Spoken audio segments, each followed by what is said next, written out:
Bonjour, je m'appelle Christophe Charlier, je suis le propriétaire du château de La Motte-Feuilly dans l'Indre. Alors le château de La Motte-Feuilly a été mentionné pour la première fois à la fin du XIIe siècle, mais le château tel qu'on le voit maintenant date certainement plutôt du XIVe siècle. Certaines tours datent de 1365, le donjon de 1410 et la tour Porche de 1415. Donc il aura été construit par une famille bourguignonne, les Vaudenay, qui ont fait plusieurs travaux de construction. Ensuite, la propriétaire la plus illustre est certainement Charlotte d'Albret, l'épouse délaissée de César Borgia, qui a habité ici entre 1504 et sa mort en 1514, et c'est elle qui a fait construire la chapelle. Il y a beaucoup de sources d'eau autour de La Motte-Feuilly, donc en fait La Motte-Feuilly a été construite dans les marécages. Donc dès qu'on creuse un petit peu, on trouve tout de suite de l'eau. Aujourd'hui, donc, le château qui était à l'origine pied dans l'eau, les douves d'origine ont été asséchées.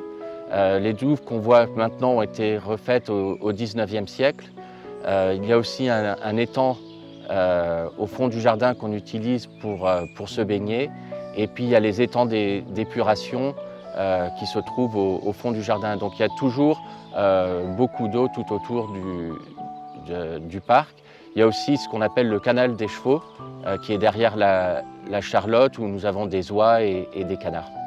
Alors il y avait des dépendances, il y a le bâtiment qui s'appelle la Charlotte. Donc la légende dit que quand César Borgia est mort, Charlotte d'Albret s'est mise en deuil pour le reste de ses jours et se serait installée dans la Charlotte. Donc c'est là où elle aurait habité. Et les bâtiments d'en face, c'est certainement des bâtiments agricoles qu'on a maintenant convertis en pavillons avec 9 chambres, qu'on va ouvrir au public pour des séminaires, pour des retraites, pour des réunions de famille et ce genre d'événements. En plus du pavillon, nous sommes en train de rénover le domaine, donc une maison de ferme qui se trouve dans le village où il y aura 4 chambres, et l'ancienne maison du curé devant le centre équestre aussi que nous rénovons qui sera prête peut-être dans 1 an ou 2. Alors en fait, mon grand-père maternel est de Sainte-Sévère. Et lui et ma grand-mère avaient une maison de campagne à Champillers, donc à 4 km d'ici. Et quand j'étais petit, je passais au moins 1 mois chaque été à Champillers, faire du vélo ou de la mobilette entre Champillers et Sainte-Sévère. Et par définition, on passait devant La Motte-Feuilly. Donc j'ai toujours connu La Motte-Feuilly depuis ma plus jeune enfance. Et en 2003, quand j'ai moi-même voulu acheter une maison de campagne en France, naturellement, j'ai voulu acheter quelque chose dans la région de Sainte-Sévère. Et juste à ce moment-là, M. Robert Borel de Beach, qui était propriétaire du château de La Motte-Feuilly, cherchait à vendre. Et nous avons eu la chance d'apprendre ça par ma grand-mère. Et tout de suite, il y a eu le coup de cœur et j'ai acheté le château donc en septembre 2003. Alors le château a toujours été habité.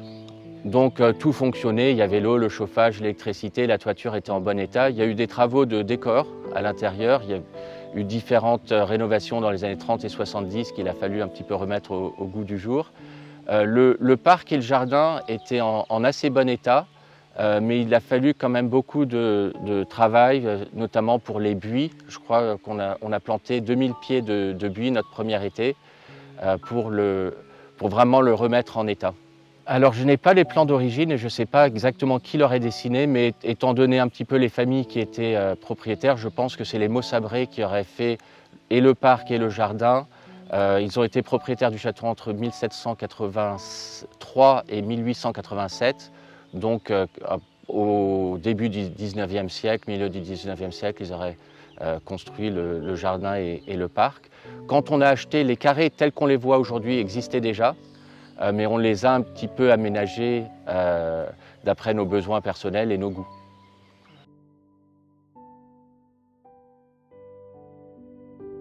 Mon grand-père à Champillers avait son propre potager, donc de pouvoir manger ses propres légumes frais au cours de l'année, c'est quand même un grand plaisir, et donc je voulais absolument avoir les mêmes possibilités pour mes enfants ici à La Motte. Donc vous verrez, chaque carré a en extérieur une rangée de fleurs et à l'intérieur des légumes. Donc ça, c'est un dessin que j'avais établi moi-même. Et j'ai rajouté des bandes d'herbes pour déligner un petit peu les carrés. Donc vous verrez dans certains carrés, nous avons des carrés de châtaignier en Plessis. Ça c'est une idée que j'ai prise au prieuré d'Orsan dans le Cher. J'ai trouvé ça très beau et on a repris cette idée pour le jardin. Alors une idée que j'ai rajoutée dans le parc, c'est un verger. Donc j'ai repris l'idée des carrés du jardin et c'est en extension du jardin, un verger avec des pommiers, des cerisiers, des poiriers, des commiaciers, des noyers, qui donne ensuite plus loin sur le sanctuaire. Nous avons des chèvres, des vaches, des cochons, 3 petits poneys et des moutons. Voilà. C'était important parce que ça met vraiment de la vie dans le château, d'avoir des animaux qui bougent. Pour les enfants aussi, de découvrir la nature. Pour moi, c'était très important d'avoir ce sanctuaire. Alors, nous avons beaucoup de chance d'avoir Philippe Durand qui travaille au château depuis mon premier été, depuis 2004, qui est ici donc depuis 18 ans et qui malheureusement va prendre sa retraite en fin d'année. Ça va être une bibliothèque de connaissances du parc et du jardin de la Motte-Feuilly qui nous quitte, mais heureusement, Philippe restera pas loin et nous a promis de venir nous voir régulièrement pour nous aider, pour aider à former la prochaine équipe. Avec Christophe, on se voit, ça dépend, des fois tous les mois ou tous les 2 mois, et puis bon, on a des contacts des fois par téléphone, et donc puis ça se passe très bien.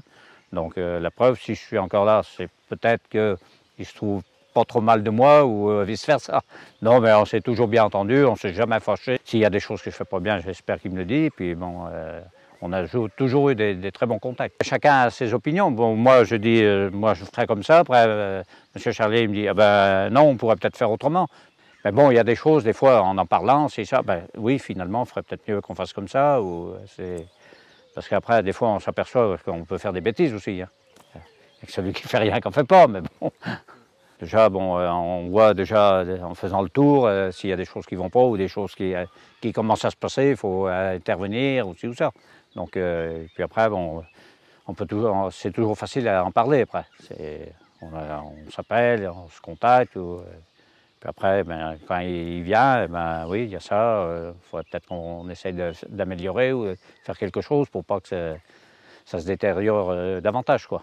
Oui, c'est une organisation, oui. Bon, on a un plan et le plan, on le refait tous les ans. Donc, tel carré, cette année, comme ici, il y a des salades, il y a des radis, il y a tout ça.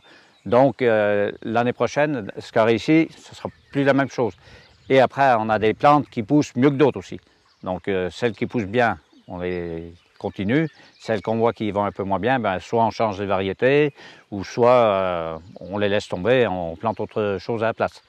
Donc ça, c'est à regarder aussi tous les ans, ça.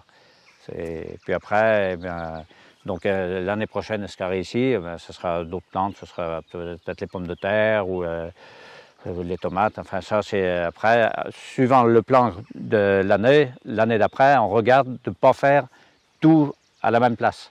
Tous les ans, on décale les carrés. Donc ça, c'est bien aussi parce qu'après, puis après, il y a des plantes qu'il ne faut pas planter les unes à côté des autres parce que c'est comme chez les gens, ça ne s'accorde pas. Donc ça, faut regarder ça aussi. Et donc après, l'année suivante, on regarde tout ça. Et après, on repart sur des bases soit meilleures, soit on continue comme c'était, mais bon, tout en changeant, en déplaçant les plantations tous les ans des mêmes. Et comme pour les fleurs, c'est exactement pareil. Bon, les fleurs, bon, souvent, on a un peu des déceptions parce que bon, il y a des maladies, il y a des plantes qui sont beaucoup plus fragiles aussi que certaines. Donc ceux-là, on les fait une fois. L'année d'après, on change parce qu'on a trouvé que soit elles ne se développaient pas, soit point de vue floraison, c'était très minime. Et donc voilà quoi, aussi. Et puis bon, après, c'est pareil, les bandes, soit on déplace par rapport à l'utilisation qu'on veut faire et puis après, il faut que ça plaise aussi. Parce que bon, des fois, sur le catalogue, les fleurs, elles sont toujours belles. Hein. En réalité, des fois, c'est pas toujours la même chose. Hein. C'est pas toujours la même chose. Donc voilà. Ça, c'est très bon. On a des plantes il y a plusieurs années qui sont à la même place et qui fleurissent énormément. Ceux-là, on les garde quand même le plus longtemps possible aussi. Sauf quand ça ne plaît plus, ben, des fois on change aussi. Donc ça peut arriver aussi. Parce que des fois la floraison d'une année sur l'autre, ça peut dégénérer aussi un peu, c'est où ça quoi. Donc tout rassembler, donc on n'a pas le temps de s'ennuyer. Dans le jardin, on essaye d'avoir quand même une grande biodiversité de différents légumes. Nous sommes en discussion avec Michel Quentin de l'Association des parcs et jardins en région centre pour faire participer à toutes les activités pour planter des légumes et des plantes qui sont régionales, un petit peu perdues, pour essayer à redévelopper.